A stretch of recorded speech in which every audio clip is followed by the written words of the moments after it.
The day my family decided to sell my old fishing boat, they thought they were finally getting rid of the last useless thing I had left behind. To them, it was just an old wooden boat sitting near the shore of Maine.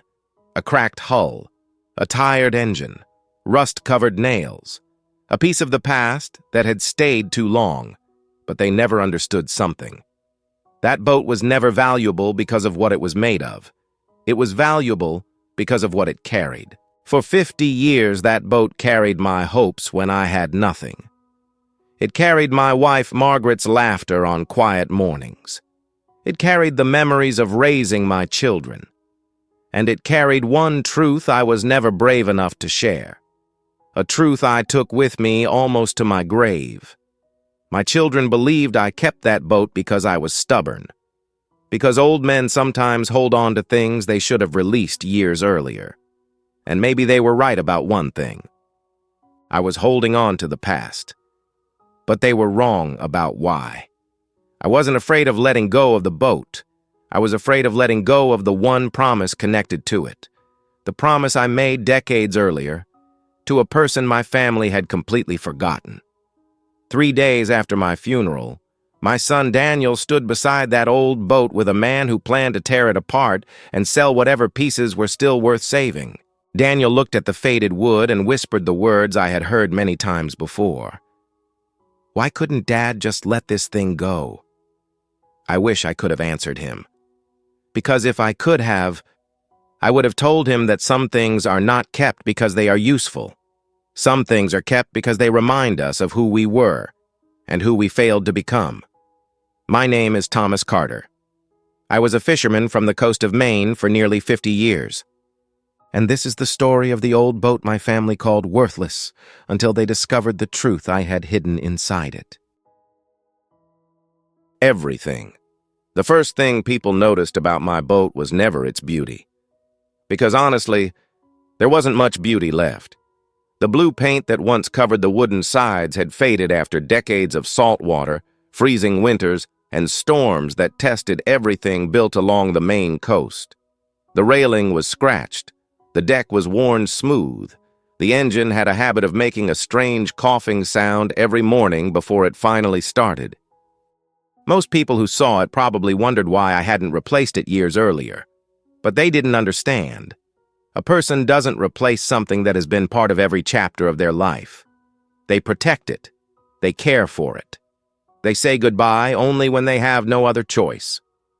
Every morning before sunrise, I walked down to the harbor with my coffee in one hand and my old jacket wrapped around me. The town was usually quiet at that hour. The fishermen were just beginning their day. The gulls were already making noise. And the ocean always sounded like it was carrying a conversation nobody else could hear. I would place my hand on the wooden railing and say the same thing every morning. Still here, old girl. Some people might think that sounds foolish. An old man talking to a boat. But after 50 years, that boat knew more about me than most people ever would. It knew me before my hair turned white. Before my hands became rough and slow. Before people started calling me old-timer instead of Thomas. I bought that boat in 1951. I was 23 years old. Back then, I didn't have much. No savings account, no family name that opened doors, no guarantee that tomorrow would be better than today. But I had something my father always told me a man needed. A willingness to work. My father used to look at my hands after a long day and say, "Thomas, a man's hands tell the story of his life." I never forgot that. Those hands built nets, carried heavy crates, fixed broken equipment, and eventually held the keys to that old fishing boat. The boat wasn't impressive when I bought it. Truthfully, most people would have walked right past it. The wood was already aging. The paint was already peeling. The previous owner told me she had seen better days. But when I stepped onto that deck for the first time, I felt something I couldn't explain. Maybe some things become special before we even know why. Maybe we don't choose certain memories. Maybe they choose us. That boat became my second home. It carried me through the hardest winters of my life. The mornings when the ocean gave us enough fish to pay the bills, and the mornings when I returned with almost nothing but cold hands and a tired heart. But the most important thing that boat ever carried was not fish. It carried the beginning of my family, because that was where I met Margaret. I still remember the first morning I saw her. A thick fog covered the harbor. The kind of fog where boats disappeared into the gray and everything felt like it was waiting for the sun. I was struggling with a rope that refused to cooperate. I had been fighting with it for nearly a minute when I heard a voice behind me.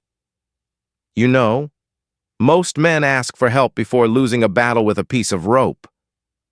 I turned around, and there she was, Margaret Collins, standing there in a blue wool coat, trying not to laugh. I looked back at the rope, then at her. Most men aren't trying to impress someone, she smiled. And is it working? I looked down. The rope was still completely tangled. Not exactly. That was the first time I saw Margaret laugh, and that sound stayed with me longer than anything else. People always asked me what made me fall in love with her. They expected me to talk about her beauty, but that wasn't what I remembered most. I remembered the way she made people feel important. Margaret noticed things others ignored. A neighbor who needed help but was too proud to ask. A child sitting alone at church. An old fisherman pretending he wasn't hungry. She had a way of reminding people that they mattered, including me. For 52 years, Margaret knew every version of Thomas Carter. The young fisherman who believed hard work could solve everything. The husband who sometimes spent too many hours away from home. The father who loved his children deeply, but didn't always know how to say it. And the old man who learned one painful truth too late. Love is not only about what you provide. Sometimes love is about the moments you choose not to miss. I wish I had learned that sooner. Because there was a time when I thought working harder was the same thing as loving better. I thought putting food on the table was enough. I thought fixing problems was how a man showed he cared. I didn't realize some people don't need you to fix everything. Sometimes they just need you to sit beside them. By the time I understood that, some moments were already gone. After Margaret passed away, the house changed. Not because anything inside it was different. The same wooden floors creaked. The same clock hung above the kitchen doorway. The same chair sat beside the window where she used to read every evening. But the house felt empty, in a way I had never known. There is a silence before sunrise on the ocean. A peaceful silence. The kind that makes you appreciate being alive. But there is another kind of silence. The kind that arrives when the person you spent half your life talking to is suddenly no longer there. That was the silence I carried. And maybe that's why I started spending more time at the boat. My children thought I was avoiding the house. Maybe part of me was. But the truth was, when I was sitting on that old wooden deck, I didn't feel like a lonely old man. I felt like Thomas again, the young fisherman who still believed life had endless possibilities. But my son Daniel never really understood that. Daniel was a good man. I want people to understand that. He wasn't cruel. He wasn't selfish. He worked hard. He took care of his family. But somewhere along the way, my son started looking at life through one question. Does it make sense? And maybe life had taught him to think that way. Bills needed paying. Repairs needed fixing. Responsibilities couldn't be ignored. I couldn't blame him. But sometimes I looked at Daniel and wondered, when did we stop having conversations and start only exchanging information? The last winter before my death, Daniel found me repairing the boat's floorboards. Snow was falling outside. The garage was freezing. My hands were shaking more than I wanted him to notice. He stood there quietly for a while. Then he said, "Pop." I looked up. "Yeah?" He looked at the old wood in my hands. "You know you don't have to keep doing this, right?" I smiled. "Doing what?" He pointed toward the boat. "This." He paused, fixing something that should have been replaced years ago. For a moment, neither of us spoke, because we both knew he wasn't only talking about the boat. Finally, I looked at him and said, "Some things are worth repairing." Daniel looked at me, and for a second, I saw the little boy he used to be, the boy who followed me to the harbor, the boy who wanted to learn everything about fishing. Then that moment disappeared. He looked away. "Pop." His voice became quieter.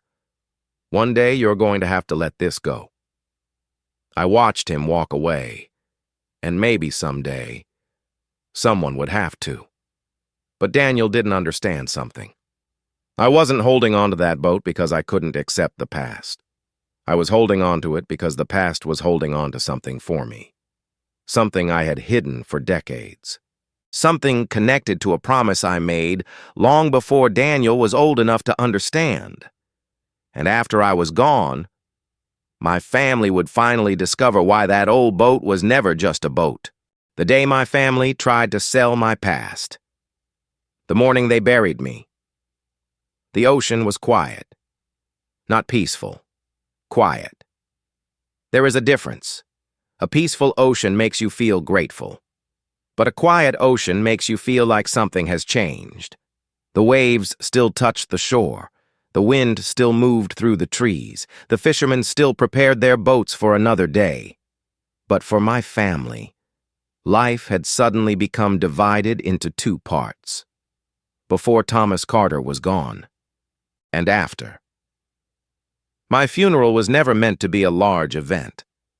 I spent my entire life believing something simple. A person's value is not measured by how many people stand beside their grave. It is measured by how many people remember the way that person made them feel. A few fishermen from the harbor came, men who had shared storms with me, neighbors who had watched my children grow, friends from church, and of course, my family. Daniel stood near the front. His face looked calm, but I knew my son. I knew the way he tightened his jaw when he was trying not to show emotion. I knew the way he kept his hands in his pockets when he didn't know what to do with them. Daniel had inherited many things from me. His stubbornness, his work ethic, and unfortunately, his habit of carrying pain silently. My daughter Susan cried quietly beside her husband. My grandchildren stood behind them. And Emma was different. She wasn't looking at the flowers. She wasn't looking at the people. She was looking at the empty space where I should have been. That was always Emma. Even when she was a child, she noticed things other people missed. After the funeral, everyone returned to my house. The same house where Margaret and I raised our children. The same kitchen where birthdays were celebrated. The same porch where Daniel sat as a little boy waiting for me to come home from the ocean. A house full of memories. But that day, it didn't feel like home. It felt like a place where everyone was searching for something they couldn't name. The first days after someone dies are strange. People don't know what to do with their hands. So they clean, they organize, they open drawers, they sort through a lifetime of another person's existence. They find an old jacket and remember a winter. They find a photograph and remember a smile. They pick up something small, without realizing it carried a story. That was what happened in my garage. Daniel stood surrounded by my old fishing equipment. Ropes, tools, old photographs, boxes filled with things I had collected over 78 years. He picked up an old fishing reel. The handle was cracked. The metal was worn. He turned it over slowly. "How many of these did Dad keep?" Susan looked toward him. "Probably more than we ever knew." For a moment, Daniel smiled. A real smile. The kind that appeared before sadness pushed it away. "Sounds like Dad." Then he looked outside, and he saw the boat, my boat, sitting near the shore beneath an old faded cover. For a few seconds, Daniel didn't move. I think a part of him remembered something. A little boy standing beside that same boat. A little boy asking me 100 questions about the ocean. a little boy who once believed his father could do anything. Then reality returned. Daniel walked outside. The snow around the boat had started melting.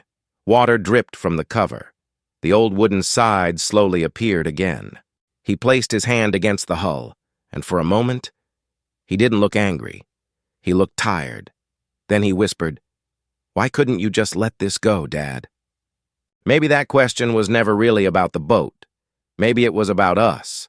About all the conversations we never finished. All the things fathers and sons sometimes leave unsaid. All the years when both people are waiting for the other one to speak first.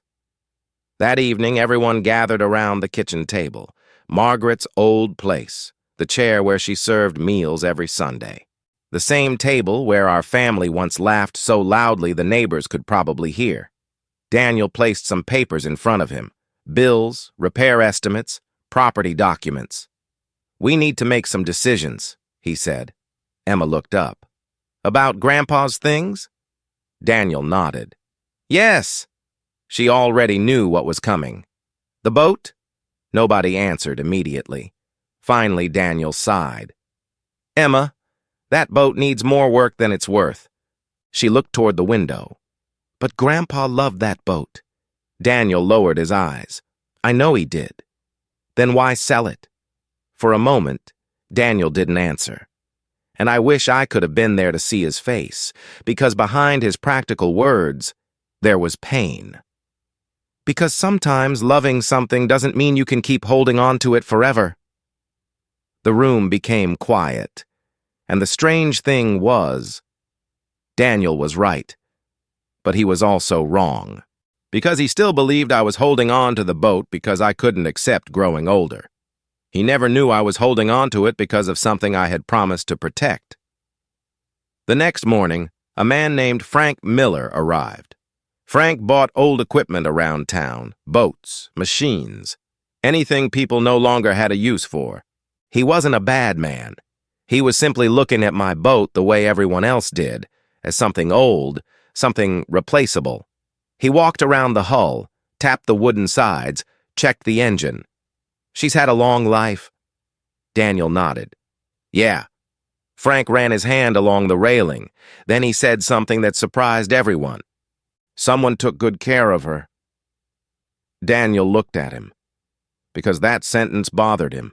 A stranger had noticed something he hadn't. The boat wasn't abandoned. It wasn't forgotten. It was loved. Before Frank could begin his inspection, another voice came from behind them. "Daniel!" Everyone turned. Elias Whitaker stood at the edge of the yard. His old jacket was covered with snow. His gray hair moved slightly in the cold wind. But his eyes weren't looking at Daniel. They were looking at the boat, not like a mechanic, not like someone checking old wood, like someone looking at a memory. "Mr. Whitaker," Daniel said. Elias slowly walked closer. "You really going to sell her?" Daniel nodded. "It's time." Elias looked at the boat for a long moment. Then he said, "Your father didn't keep that boat because he didn't know how to let go." Daniel frowned. Then why did he keep it? Elias looked toward the ocean, and for the first time since my funeral, someone was close to saying the words my family needed to hear. Because Thomas Carter never protected something without a reason. The wind moved through the yard. The old boat creaked softly. Daniel stared at him. "What reason?" Elias stayed silent. "Because some promises are not broken easily." Finally, he looked at the boat again. Then he said, "Before you tear that boat apart, find out what your father was trying to protect." Nobody moved. Nobody spoke. Because in that moment, my family finally understood something. Maybe they weren't getting rid of an old fishing boat. Maybe they were about to destroy the last remaining piece of a story they had never known. And the truth waiting inside that boat was older than any of them realized. The secret my father carried for decades. For several seconds after Elias spoke, Nobody moved. The snow continued melting around the old boat. The ocean continued moving in the distance, and the wind continued passing through the yard like it had done for decades. But something had changed. Because for the first time, my family was no longer looking at that boat as an old piece of wood. They were looking at it as a question. Daniel stared at Elias. "What exactly are you saying?" Elias looked toward the boat. "I'm saying your father spent a lifetime protecting something." Daniel shook his head. "Protecting what?"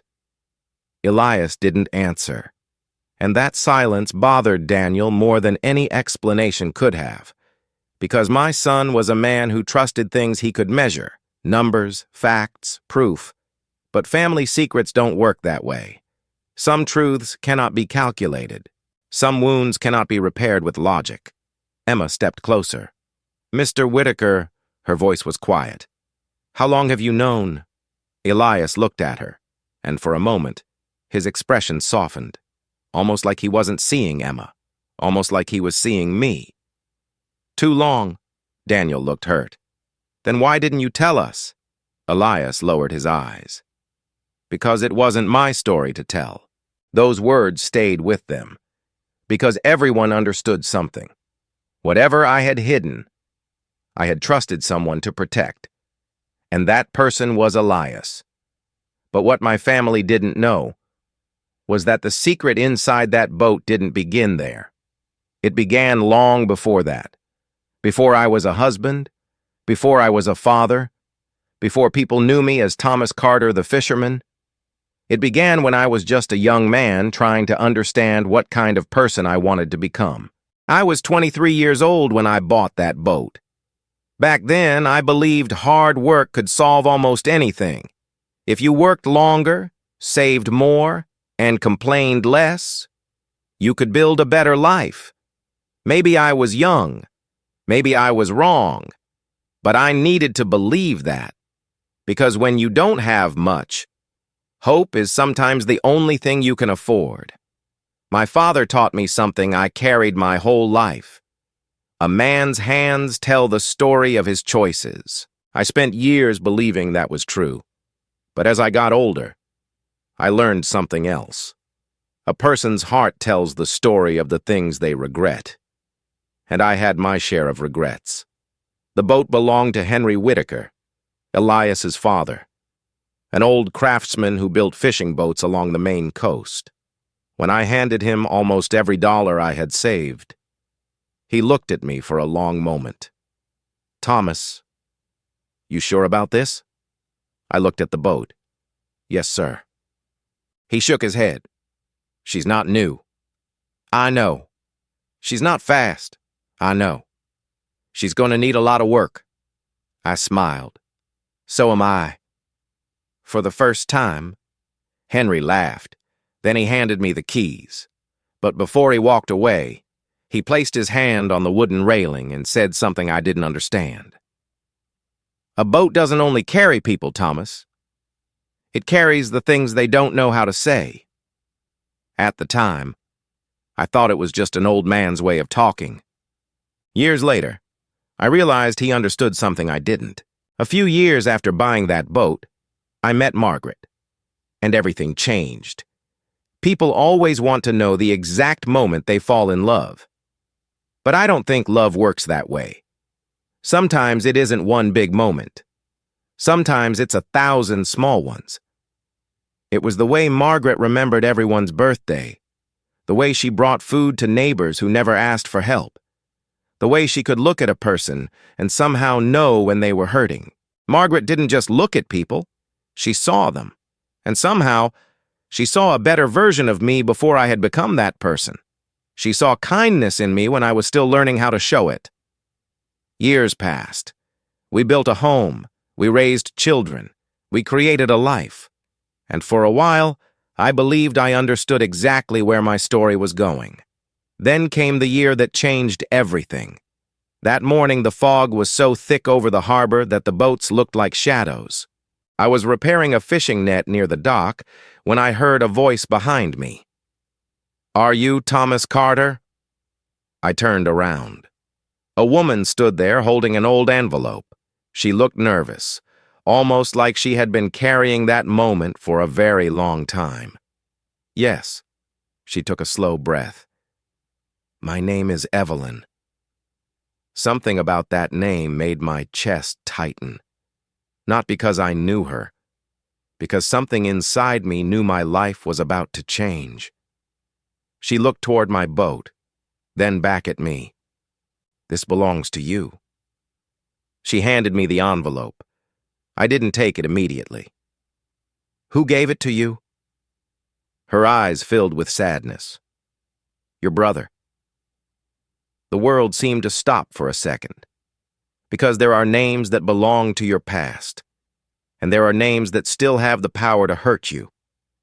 William, my brother, the person my family stopped mentioning years ago, the person whose name disappeared from conversations, the person I convinced myself I had moved on from. But I hadn't. Not really. Some memories don't disappear. They wait. William and I were never the same. I was practical. I believed problems had solutions. William was different. He noticed things other people ignored. When we were young, he would sit near the harbor drawing boats in an old notebook. I used to tease him. You're wasting your time. He would smile. Maybe. Then he would look at me and say, maybe I'm seeing something you aren't. I never understood him, not then. William believed every person had a story. Every stranger had a reason. Every life mattered. And maybe that was why we loved each other, and why we fought so often, because we were brothers. But we saw the world differently. The last conversation I ever had with William was not a goodbye. It was an argument. Two brothers saying words they thought they would have time to fix later, but later doesn't always come. That is something I learned too late. You can repair an old boat. You can replace broken wood. You can rebuild something damaged by storms, but you cannot repair a moment that has already passed. Evelyn watched my face as those memories returned. He wanted you to know the truth. I looked at the envelope. What truth? She reached into her bag and pulled out something else, a small leather journal. Old, worn. The edges damaged from years of being carried. The moment I saw it, my hands started shaking, because I knew exactly what it was. William's journal. Where did you get that? Evelyn held it carefully. He kept it because he believed one day you would be ready. I looked away. No. My voice became quieter. He wanted me to forget. Evelyn stepped closer. No, Thomas. He wanted you to forgive yourself. Those words hurt more than anger ever could, because deep down, I knew she was right. That night I brought the journal home, but I couldn't open it. Not yet. Some truths are not difficult because they are complicated. They are difficult because they force us to face the person we used to be. So I placed the journal inside a wooden box, and I hid it beneath the floorboards of my boat. The same boat my family would one day call worthless. The same boat they would try to sell. The same boat that carried the truth I was too afraid to speak. Years passed. My children grew older. My hair turned gray. My hands became weaker. But the secret remained. Margaret noticed. Of course she did. She always noticed. One evening, we sat on the porch watching the sunset. She looked at me and asked, Thomas, what are you carrying that you won't let anyone help you with? I smiled. I don't know what you mean. She looked at me and gave that same smile that always told me she knew more than I wanted her to know. Thomas, you have always been a terrible liar. I laughed, but she didn't. Because Margaret was serious. She knew there was a part of me I had locked away. I almost told her everything that night. About William, about Evelyn, about the journal, about the promise. But fear stopped me. fear that the truth would change the way she saw me. So I simply held her hand and whispered, "Someday, I'll tell you." Margaret looked at me for a long moment. Then she said something I carried until my final day. "Thomas, don't wait until someday becomes too late." Back in the present, Emma continued searching through my belongings, not for money, not for anything valuable. She was searching for answers. Inside an old fishing book, she found a small piece of paper, 3 lines, written in my handwriting. Some promises are kept in silence. Some truths wait for the right hearts. And some stories must be found. Emma read those words again, and for the first time, she understood. Grandpa Thomas had not left behind an accident. He had left behind a path leading back to the old fishing boat. And beneath those weathered wooden boards was the truth my family had spent their whole lives waiting to discover. The truth hidden beneath the old wooden floor. The morning my family finally opened that boat, the sky was clear, almost too clear. After everything they had discovered, after Elias's warning, after finding the clues I had left behind, everyone expected that moment to feel different. They expected some kind of sign, a storm, a dramatic change, something that would tell them they were standing in front of an important moment. But life rarely works that way. The moments that change us forever usually arrive quietly. They happen on ordinary mornings, with ordinary people, standing beside ordinary things. And sometimes, the greatest truths are hidden inside the things we almost throw away. The old fishing boat sat near the shore. The same faded paint, the same damaged railing, the same wooden boards that had carried me through half a century of storms. But that morning, my family saw it differently. Daniel stood beside Emma. Neither of them spoke much, because they finally understood something. This was never about a boat. It was about a man, a father, a grandfather, a person they thought they knew. Me. Elias arrived carrying his old wooden toolbox. The same toolbox he had carried along the Maine coast for decades. He slowly walked toward the boat, ran his hand across the railing, then stopped. Daniel noticed immediately. "You know where to look." Elias looked down. "I know where Thomas wanted you to look." Daniel stared at him. "How long did you know about this?" Elias was quiet for a moment. "Years." The answer hurt Daniel more than he expected. "You knew my father was hiding something? And you never told us?" Elias looked at him. "Your father spent his whole life protecting this secret. He trusted me with that." Daniel looked away, because for the first time, he began to understand something. Maybe my silence was not because I didn't love them. Maybe my silence came from fear. Fear that the truth would hurt the people I was trying to protect. Elias opened his toolbox, slowly, carefully. Then he began removing the old wooden boards from the floor. Every sound felt louder than it should have. The sound of the nails coming loose, the sound of the wood separating, the sound of decades of silence finally opening. Emma watched with tears forming in her eyes, not because she knew what they would find, but because she realized something. I had planned this moment. I had believed that someday someone would stand exactly where they were standing. When the final board was lifted, everyone leaned closer. Inside the floor was a small hidden compartment, built carefully, protected from water, protected from time, protected from everyone. Daniel whispered, "My God."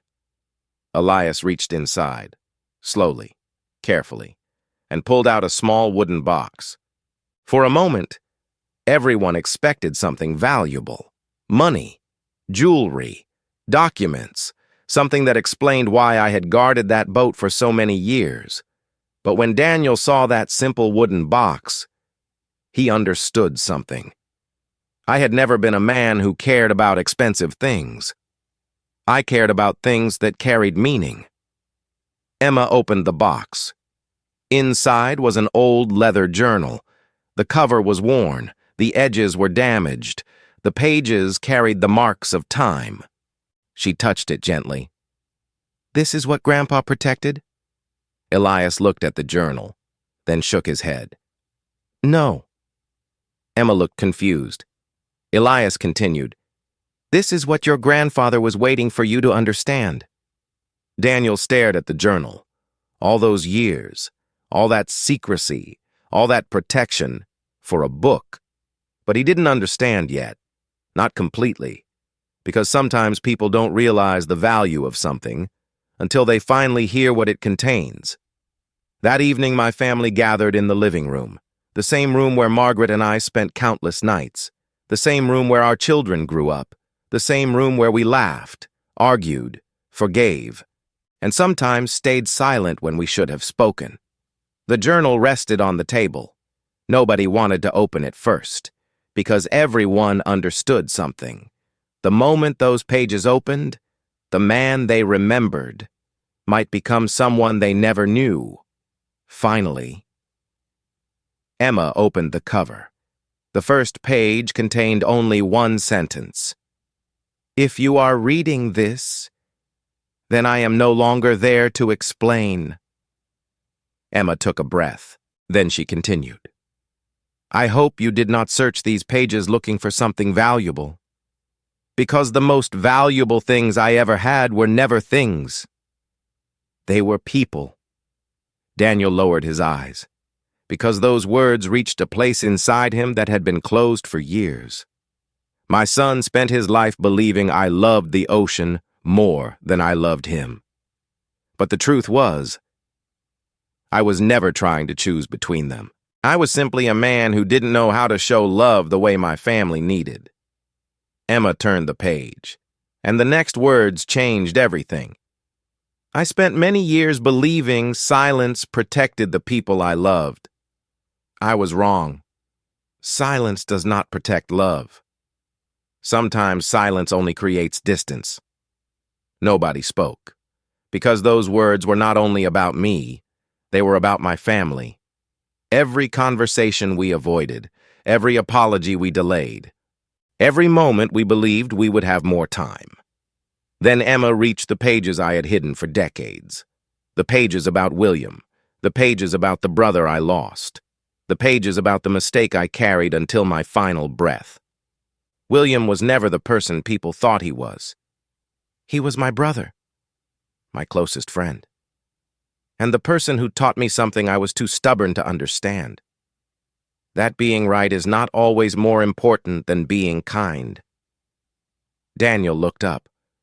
Because all his life, William had only been a name, a forgotten person, a subject nobody discussed. But now, he finally understood there was a reason. Emma continued reading. "The last conversation I had with William was filled with anger. I said words I could never take back. I believed I had more time. I believed there would always be another chance. But sometimes, life does not give us another chance." The room became silent. The truth is, William did not leave because he stopped caring. He left because he chose to protect someone who needed him. He made a promise. And even after he was gone, I kept that promise for him. Emma stopped reading. Then she looked at the next page. Her voice became softer. "Evelyn." Everyone looked at her. She continued. Evelyn was William's daughter. Daniel closed his eyes. Suddenly, everything connected. The envelope, the journal, the years of silence, the reason I protected that secret. I helped Evelyn because she was family. Not because of blood, but because family is not only created by birth. Sometimes family is created by the promises we choose to keep. Daniel wiped his eyes. For decades, he believed I had hidden something shameful, something I wanted forgotten. But the truth was different. I wasn't hiding something ugly. I was protecting something beautiful, something I was afraid people would misunderstand. Emma continued reading. The handwriting on the final pages looked different. The letters were larger, slower, like every word required more effort. My children. If you remember only one thing from these pages, remember this. The greatest mistake a person can make is believing they have unlimited time. We always think tomorrow will come, tomorrow to apologize, tomorrow to say I love you, tomorrow to fix what is broken, but sometimes tomorrow never arrives. The greatest inheritance I can leave you is not money. It is the courage to love people while you still have the chance. Nobody spoke, because sometimes the truth does not need an answer. Sometimes it only needs to be accepted. Months later, my family made a decision. They repaired the old boat. Not because it was valuable, not because someone offered them money, because they finally understood what it represented. It wasn't just a boat. It was a reminder that broken things can be repaired, that old things can still have purpose, that people who make mistakes can still leave something beautiful behind.